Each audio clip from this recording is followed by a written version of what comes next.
Let's watch this first clip. On Beijing, but not much more than that. No new sanctions have been slapped on yet, and if they are to come, America's allies would be expected to move together.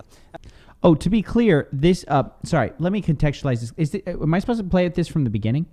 No. Just so right now, like basically the Americans uncovered a massive cyber attack funded by the Chinese Communist Party, Chinese government, and they're basically like they're not doing anything about it.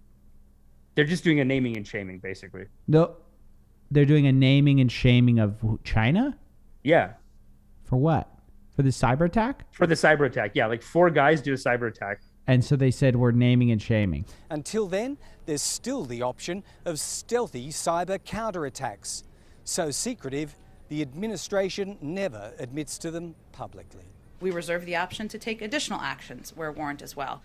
Any escalation could be met with... Where's the part about naming and shaming? Where's the naming and shaming? Number of our key partners around the world. Hold on, let me click on that. Cybersecurity Centre identified targeting and compromises of Australian organisations as part of this malicious activity.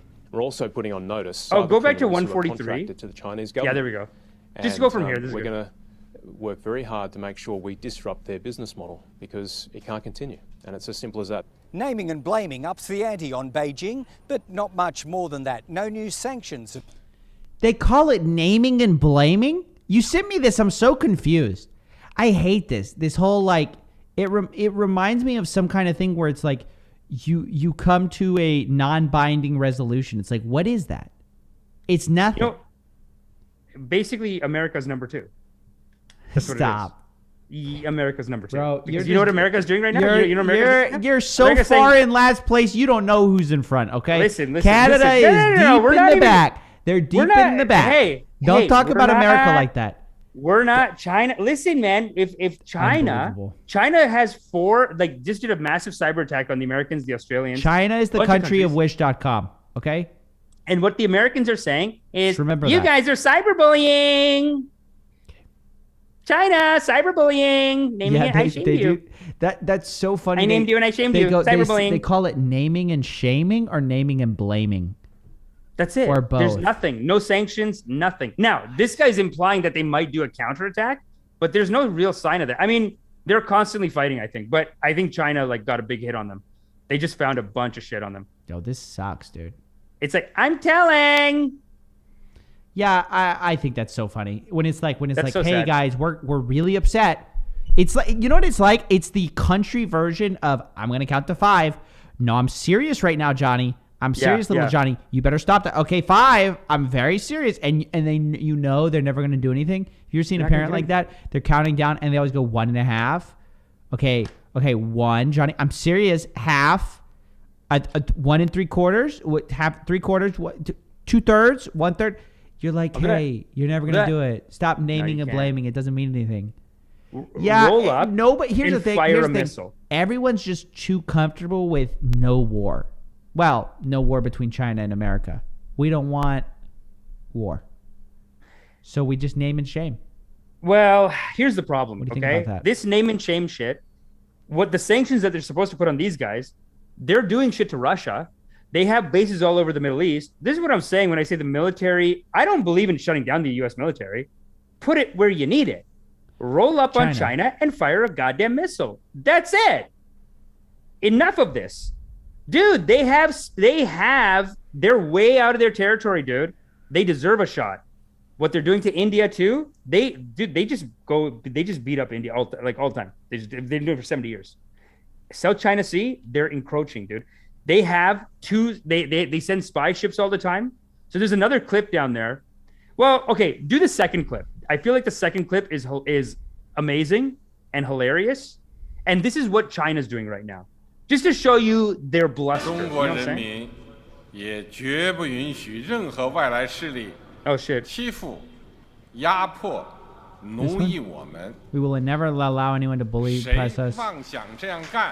Whoever nurses delusions of doing that will crack their head and spill blood on the Great Wall of Steel. Look at all those people.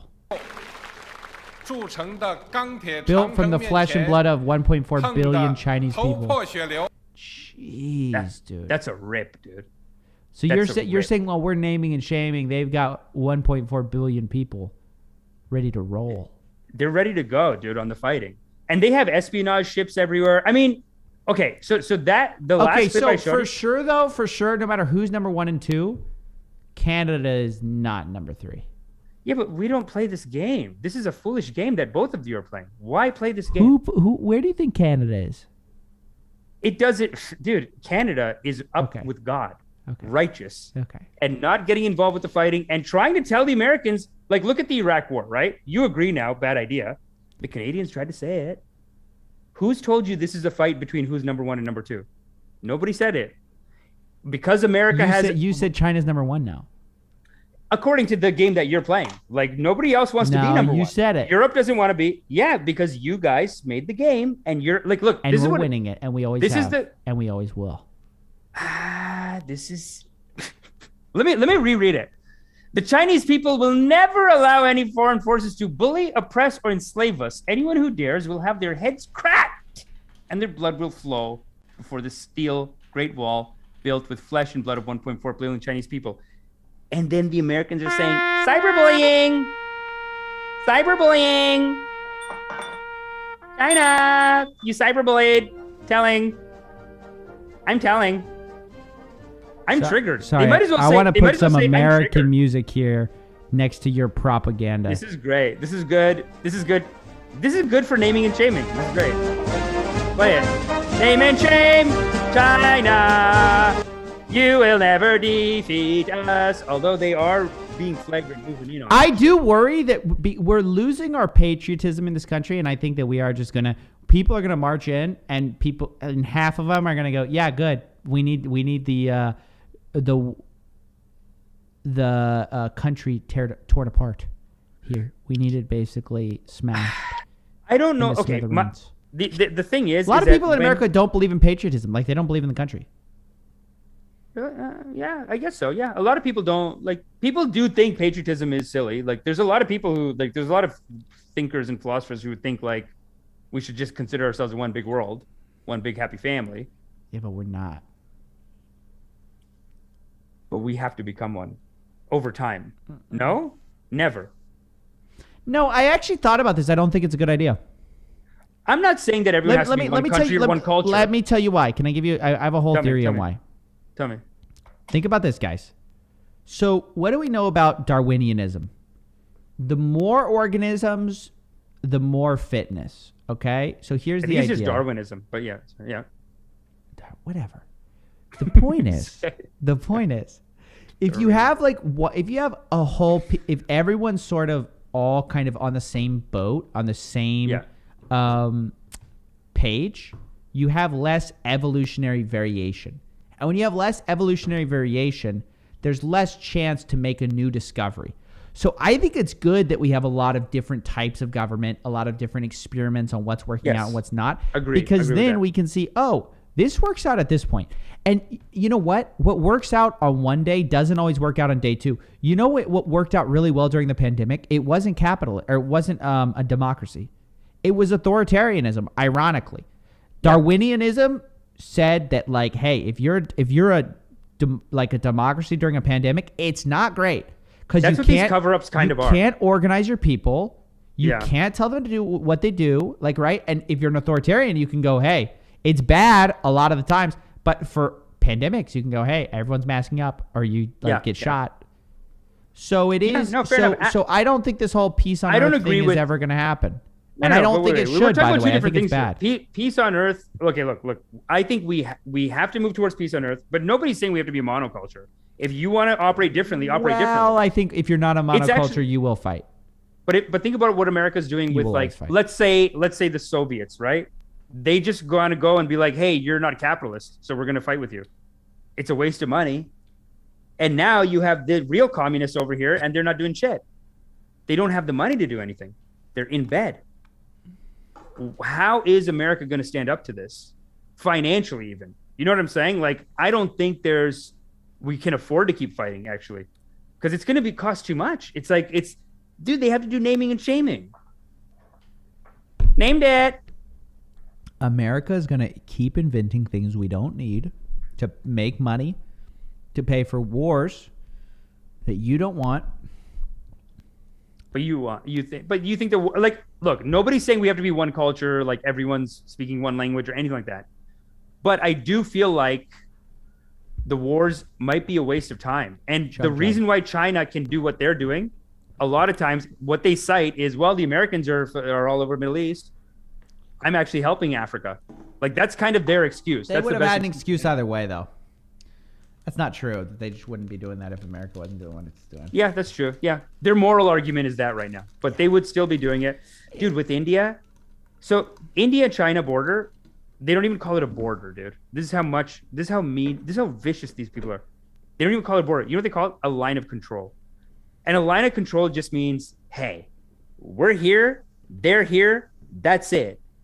A border would imply we got together, we're friends, we draw a legal contract, whatever. This is just like, who's got what? I control this much. That's the line of control. 9/10 of the law. When you're a country, it's funny because when you're a country, all the laws break down. Nobody can like tell you what the law is. So it's just possession. It's like, do you own it? Are you the guy with the power right now? It's crazy. So what they're doing in the South China Sea is similar to what they've been doing in India for the last 70 years. Every 3 or 4 years, they just tell one of the hill stations on the Himalayas, because they just didn't make that border, right? It's just a line of control. So it's just wherever I am, that's the border. So every 3, 4 years, they just do an attack. They just run in, beat the shit out of some people, fuck some people up. This is the line of control now. They just keep cutting in, and it's just like, what is the productivity of this? These countries used to be friends. They used to send these, the Buddha started in India, goes to China, Bodhidharma, China, Japan, started Zen. I think he started Zen. These people all used to be friends. They all used to hang out. This whole border dispute, I just don't see how it's being productive for either of them. They're wasting a lot of money on it. I just don't think you're ever going to stop war. War is always going to be a thing. I mean, it's not a matter of like, hey, it's a waste of money. It's just like these wars are going to happen. I'm a scammer.